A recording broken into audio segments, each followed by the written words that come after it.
কোনো দিব্যাংগ, কোনো অবিবাহিত আৰু কোনো বিবাহ বিচ্ছেদিত ব্যক্তি আৰু 5টাকৈ বেমাৰত ভুগি থকা কোনো ব্যক্তিৰ নাম অৰুণোদয় তালিকাৰ পৰা বাহিৰ নোলায়। এইটো আমাৰ প্ৰতিশ্ৰুতিয়ে নহয়, এইটো আমাৰ অংগীকাৰ।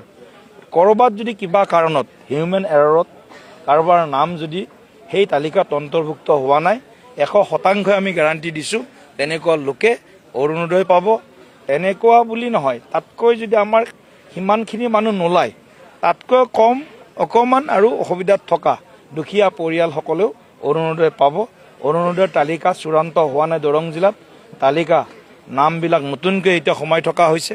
গতিকে অহা কিছুদিনৰ ভিতৰত অৰুণোদয়ৰ তালিকা প্ৰস্তুত হ'ব আৰু ফাইনেলি আমি আশা কৰিম যিসকল পৰিয়ালে আমি অৰুণোদয় দিব পাৰোঁ, 30ৰ পৰা 32,000, এতিয়া 4,000 আৰু বঢ়াই দিছে।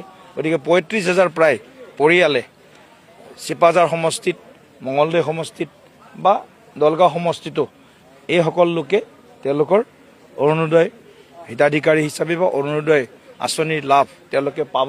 গতিকে ইয়াত মই কাকো এইখিনি সময়ত এনেধৰণৰ চিন্তা, কোনোবাই লিষ্ট উলিয়াই দিব, এইবিলাক সম্পূৰ্ণ ভুৱা লিষ্ট। এই লিষ্টৰ কোনো মানে ভিত্তি নাই।